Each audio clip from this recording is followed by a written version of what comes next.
Ekweremadu'S is my name. You're an Hollywood actor and a top content creator. Share this video as the video is coming to you. Bam.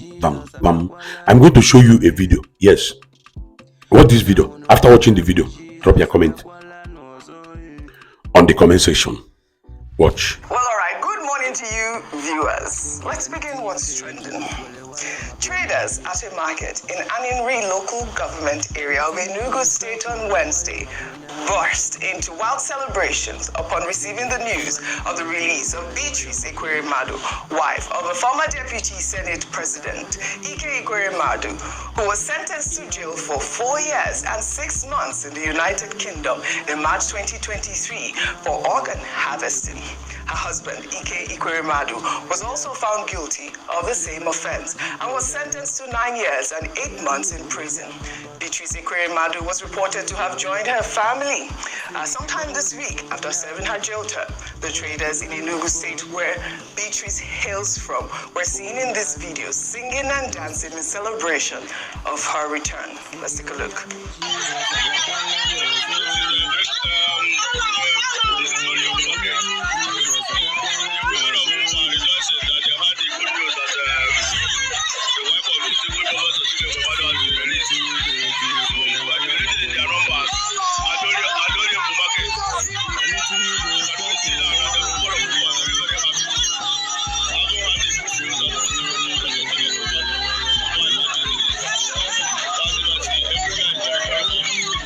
All right. I mean, this news broke yesterday. I mean, we're hearing sources that, no British media has reported it as of yet, but we reliably confirmed that she has returned to Nigeria. I mean, you can understand why the traders in Enugu State are so excited because of her philanthropic efforts. I believe she and her husband has empowered a lot of Nigerians, not just in Enugu State, sent people to school.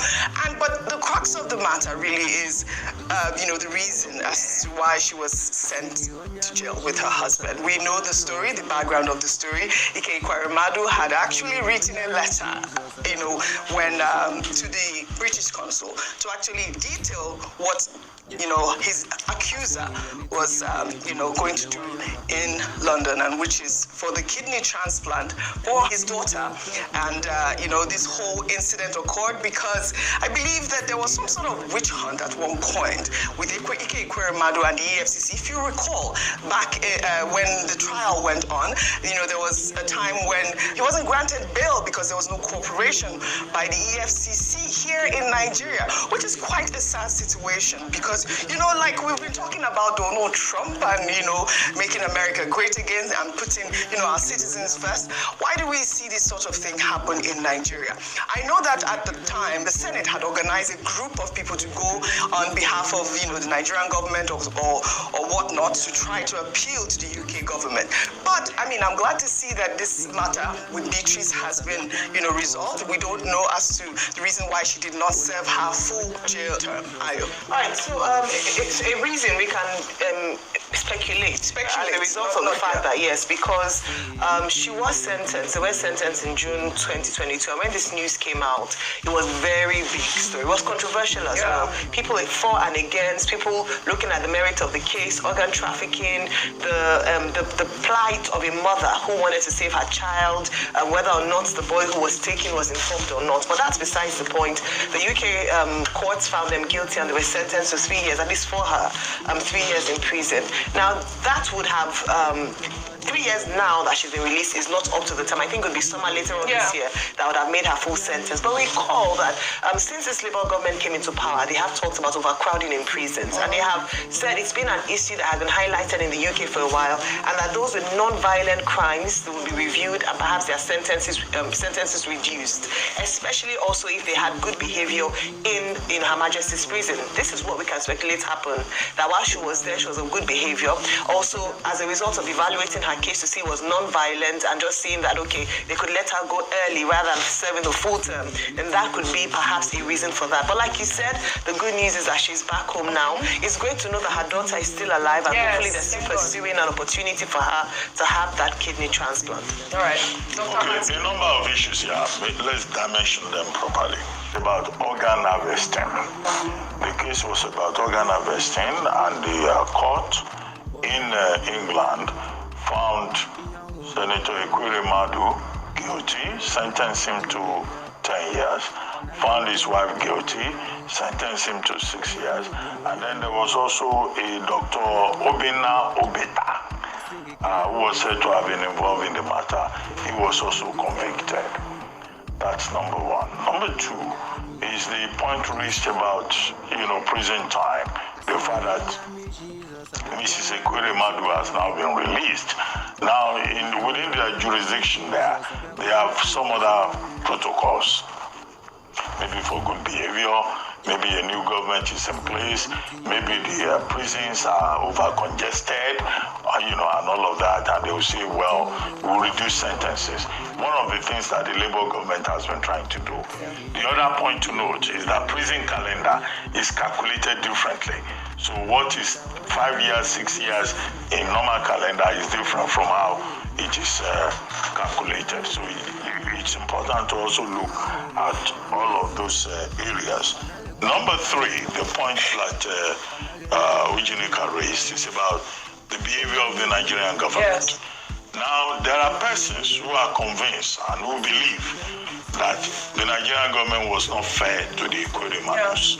There were persons, yes, as you said, from the Senate who went to, show solidarity with their former deputy Senate president.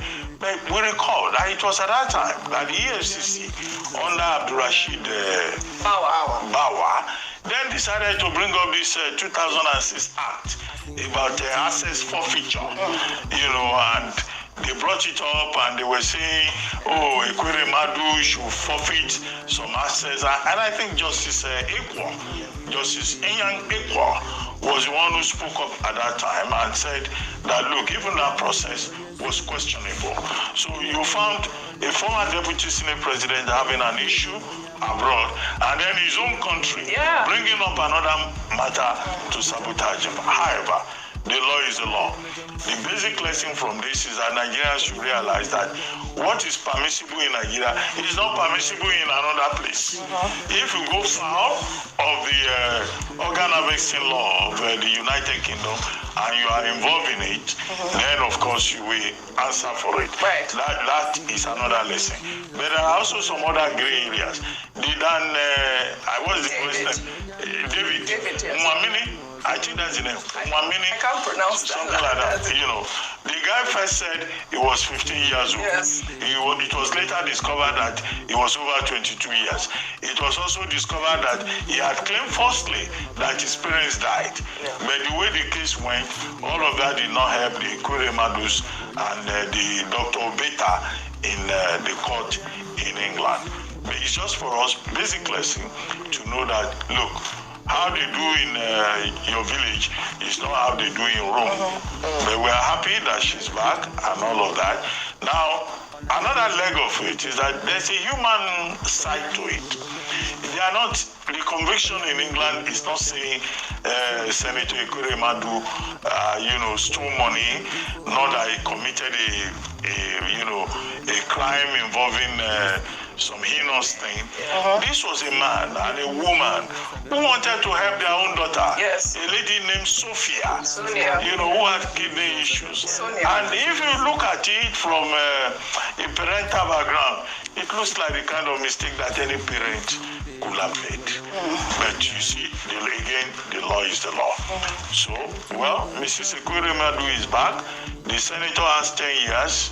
Apparently, he will complete his own term. Dr. Obeta will complete his own term. But in Nigeria, I don't think anybody should have any anxiety.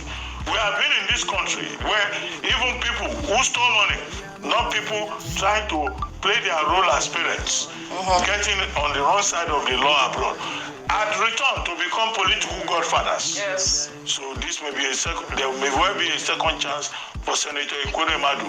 Don't be surprised when it is his turn to return that some people will push that he should be president of this country and he will return into the political space. But don't let me be hyperbolic about this issue. But the human angles part is something that should touch all of us as human beings. You want to help your child, you get into trouble with the law in another land. There will be many lessons that all of us can learn. Yes. Senator Ekweremadu'S wife have been released from prison. Yes. You know the whole story now. I don't need to explain to you again. You know the whole story. That is it. Drop a comment in the comment section. How do you feel? And what do you think? Do you think Senator Ekweremadu will be released soon? Or do you think that he will remain there for 10 years as he was sentenced? But the wife never reached 6 years and she was released.